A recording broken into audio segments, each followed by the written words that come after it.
Sous le leadership du président de la République, le général Mamadi Doumbouya, la Guinée entame un tournant majeur dans son développement infrastructurel avec la réalisation en cours de la contournante de Boké, un projet d'envergure qui s'inscrit pleinement dans la vision ambitieuse du programme Simandou 2040 destiné à transformer et à moderniser le pays. Le ministre des Mines et de la Géologie, accompagné de ses homologues de l'économie et des finances, du commerce, de l'industrie et des PME, de la pêche et de l'économie maritime, vient de visiter cette infrastructure stratégique qui marque un jalon important pour la ville de Boké et ses environs. Les membres du gouvernement mesurent l'enjeu de cette contournante qui pour eux est un axe routier à péage et qui aura un impact décisif sur la mobilité et la sécurité des populations locales tout en soutenant le développement économique de la région. Cette infrastructure que nous visitons qui est en cours de construction s'inscrit dans le cadre de la vision Simandou 2040 qui est basée sur des projets concrets. Des projets transformateurs qui impactent directement la vie des populations, comme l'a souhaité le chef de l'État, le président de la République.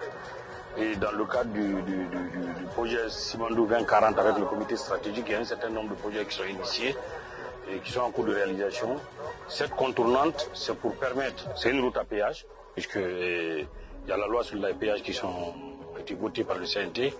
que les gros camions, c'est l'une des routes les plus fréquentées de la Guinée, qui connecte la Guinée-Bissau et le Sénégal, pour éviter que les gros camions, y compris les camions des sociétés minières, passent par le centre-ville. Donc il y a un mécanisme de financement innovant qui a été mis en place, disons, et ce mécanisme permet d'affecter une portion des taxes minières d'une société minière, en l'occurrence GAC, pour pouvoir servir de garantie pour la réalisation de cette infrastructure, donc avec le ministère de l'économie et des finances, le ministère des infrastructures,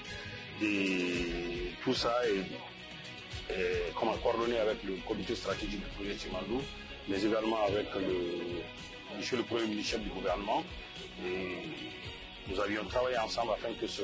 projet puisse aboutir. Donc nous voyons que ça c'est un pont de 275 mètres sur je crois le Cogon et sur les cours d'eau. Et ça permet de créer le développement dans cette zone et impacter la population du Boké sur le plan positif en améliorant la connectivité autour de la ville qui est la capitale de l'industrie minière bauxitique de notre cher pays. En permettant aux camions, notamment ceux des entreprises minières, de contourner le centre-ville, ce projet va non seulement désengorger la circulation, mais aussi réduire les risques d'accident. Longtemps attendu, ce projet s'est vu figé dans l'inaction avant l'ère CNRD, mais aujourd'hui, grâce à la détermination du gouvernement, sous le leadership du président de la République, il devient une réalité palpable. Le comité stratégique du programme Simandou, responsable de sa coordination, a mis en place un plan d'exécution rigoureux visant à connecter Boké aux autres villes voisines et à faciliter l'intégration régionale. La vision du chef de l'État est aujourd'hui de développer ce qu'on appelle l'ensemble des infrastructures qui puissent être interconnectées les unes des autres. Cela aura pour l'avantage de nous donner une économie d'échelle. Cela permettra une fluidité, cela permettra d'accélérer l'intégration de notre pays avec les autres économies voisines, telles que celle de la Guinée-Bissau et tout le corridor, Guinée-Bissau, le Sénégal, jusqu'à Abuja. Alors c'est en exécution de cette vision que le président, le général Mamadi Doumbouya, nous a demandé de bien suivre l'exécution et l'aboutissement de ce projet, dont l'avantage n'est pas démontré, puisqu'il va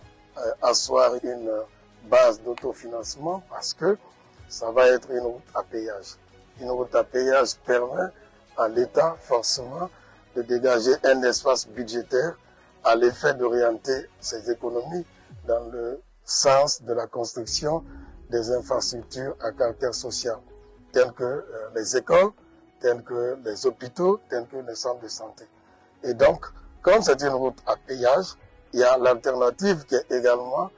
offerte aux usagers.